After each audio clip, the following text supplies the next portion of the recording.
Shalom and welcome back to the Rashi Nash. I'm Pastor Matt. And I'm Kara.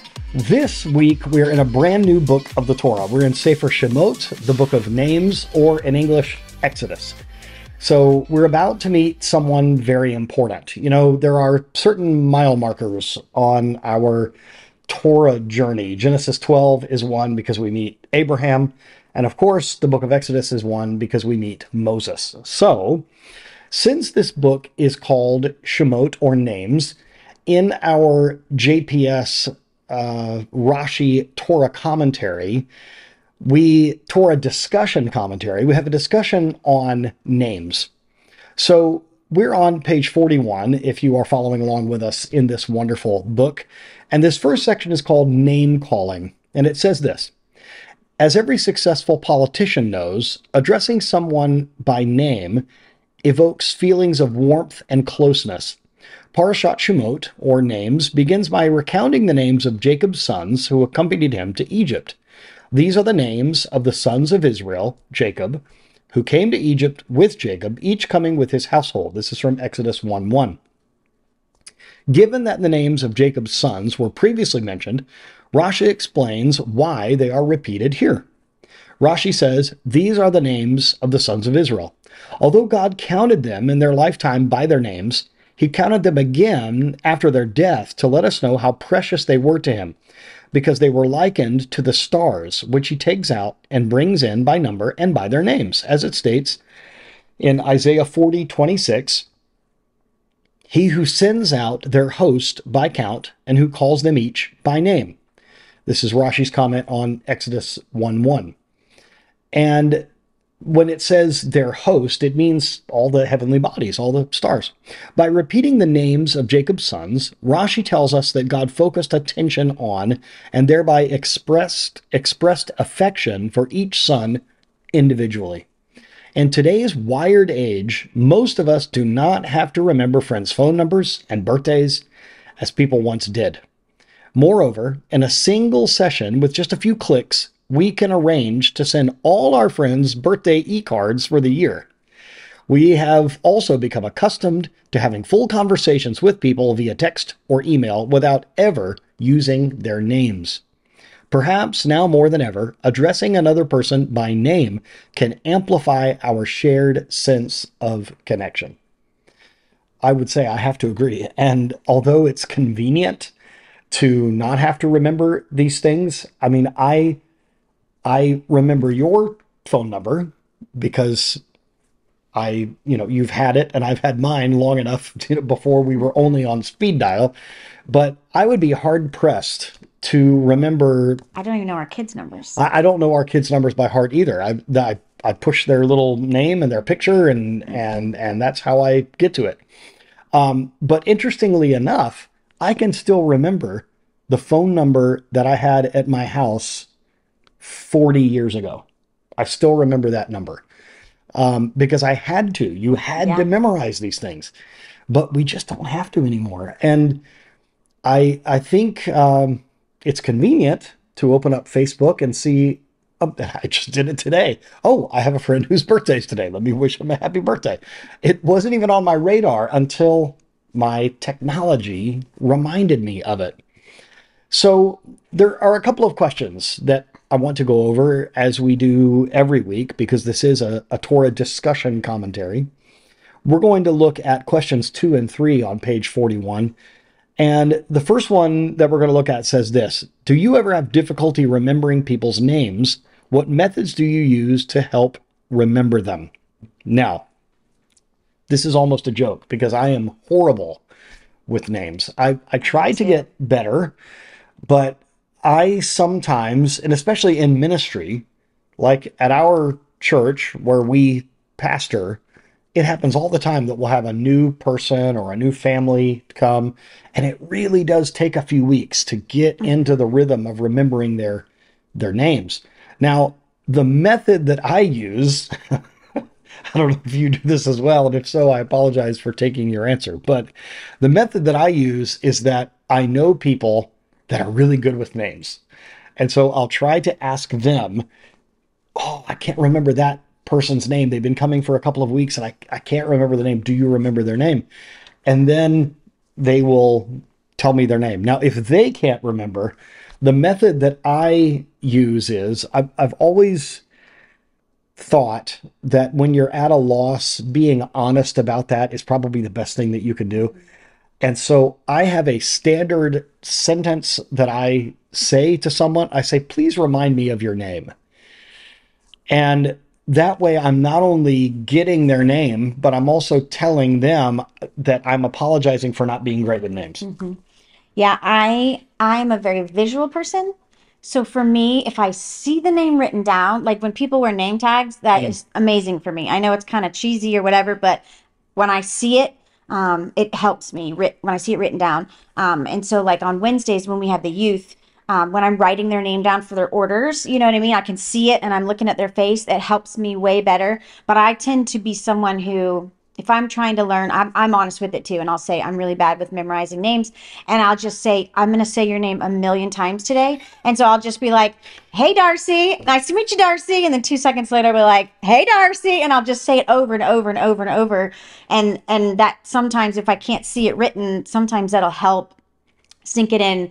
So it'll be like I've seen them a lot in one time, but it's been a short period of time, but I've just said it so many times that sometimes I can, so I might be obnoxious in that way, but that's the only way I can do it without just having it physically written down. Sometimes I will just open my phone and I'll write something like new person with short gray hair and I'll write their name. And then that way, when I see it, I can look at it over and over and try to memorize it, but I'm bad about it too. Sometimes I try to think of a hook or something, a memory tool that I can think of. It's sad that it's myself. If I was another person, I would just always remember Matt wears a hat. I would just remember that, like I'm the Matt in the hat. And so I that's a way that I could remember. There's a dear friend of ours that we have known. I think we probably got married around the same time. But a couple in my brother Josh's church, the Bishops, and Chris Bishop, when I first met him, for some reason, well, it's an obvious reason, I'm bad with names at first. So I think I accidentally called him something else, Jeff or something. I think it was Chris. Chris. No, yeah, you're talking about Chris. Yeah, about Chris Bishop. Yeah. So I think I called him Jeff or some other name. And that just became a little joke between us. And it was, I think the way that it naturally happened was, oh, it's good to see you again, Jeff. And he said something like, oh, nice to see you, John. And I think I said, oh, I'm Matt. And he said, oh, well, I'm Chris. And so we thought that was funny. And so for a couple of years, every time I saw him, I'd be like, hey, Joe, how are you? We would just make up a different name. But then that allowed me to not be so embarrassed that I couldn't think of his name. It became a little game. Now, when I was in school and in high school, we had a janitor, a custodian that worked for our school that called everyone Joe, whether you were male or female. And every once in a while, if you were a girl, he would call you Josephine, but everyone was Joe. He'd say, hey, Joe, and it was, he never had to remember anyone's name. Now, my dad, because of a certain television show that we loved called Duck Dynasty, there was a man on there that called everyone Jack. And so my dad has gotten into the habit of just saying, hey, Jack, to everyone. I wish I had something like that where I could just call someone, something, But then you wouldn't have that connection to people though if you did that. So that's, exactly. I think that's the whole point, is to be more connected by using people's real names. I'll just be like I was with Chris, and I'll just call someone a name that's not theirs, and then that will prompt them to remind me. Maybe that will be good. But it is true. You do feel more connected with someone when they say your name. It's kind of a nice thing.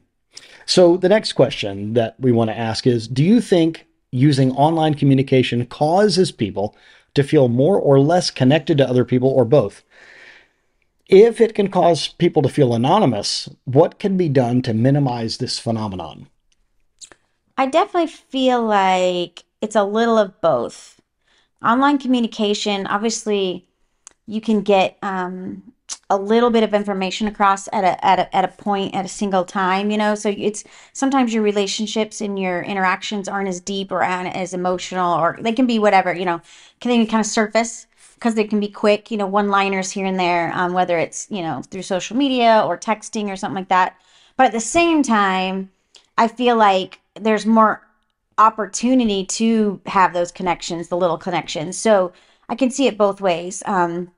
They're comment about scheduling out e-cards for everybody. I'm really bad about sending out cards of any kind, but I feel like I'm good at texting someone on their birthday that I'm close to and saying, happy birthday, hope, this year's the best or whatever. And so it would be nothing from me if I had to mail a card. Whereas now that I have the opportunity to do something electronically, I can, stay connected to people. I can connect with my mom more often in a quick text and a phone call, rather than, sometimes I can't visit and things like that. So I think it's a little of both. I think sometimes you could feel a little less connected in some ways, but the opportunities are there if you take them, Something that that this doesn't specifically bring up, but something positive that we can get from being connected online, I think, is group communication.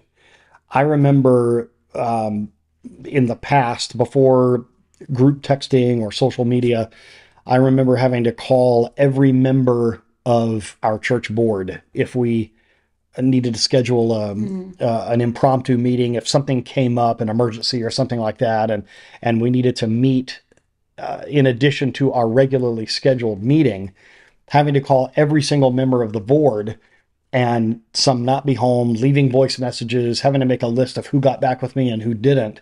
The fact that I can send one text out to our entire church board and they can get it at their convenience, that they don't have to answer right then, but I know, but probably by the end of the day, or maybe even within a few hours, I'm going to have a response back. And that I think is positive. But I think it's not a substitute for actual in-person communication. And that is what we have really found in Europe. We're probably going to find that in Korea and Australia as well. But we have really found in Europe, especially in France, with some of our students there that watch us and they might be watching with subtitles. They will have somewhat of a connection with us because of them seeing us online, but there's nothing like that face-to-face connection. And I think as good as even things like Zoom or Microsoft Teams or StreamYard, things like this, where we can communicate FaceTime, where we can communicate via video, it's still not as good as in person. Yeah. So I think as long as we are using to the best of our ability our connectedness and our technology, not as a substitute for actual communication, that people that we can get with, then I think there's probably some good ministry that can be done through this. I mean, look at what we're doing right now. We're speaking to you through something that we have filmed digitally, and now it can go out to the whole world. It's really kind of unprecedented. But again, it's important that we know people's names. Our name is our identity, and it's what sets us apart. And sometimes just hearing our name being called by someone that we look up to or someone that we care about can be a very meaningful person. Yeah. It is said in Jewish tradition that anyone whose name is called out and repeated in the Bible, they are assured a place in the world to come. Where, someone like Samuel, for instance, where God calls out to him, Samuel, Samuel, a repeated name. We see this in the New Testament with Yeshua, Martha, Martha. This repetition of someone's name. It's important that we use that. So we will continue to work at it. We encourage you to continue to work at it by repetition, by maybe little tricks that you have. Maybe another Matt that wears a hat or something like that. Or perhaps a Pat that has a cat. Maybe you can remember that. So thank you. That kind of rhymed. That was nice. That was very nice. Thank you for joining us once again. As every week, we love to do this, to discuss the Torah and If you haven't already subscribed to our channel, please do that. And please share this video on your social media so that the people that you are connected to can share in this experience. Thank you once again, and shalom.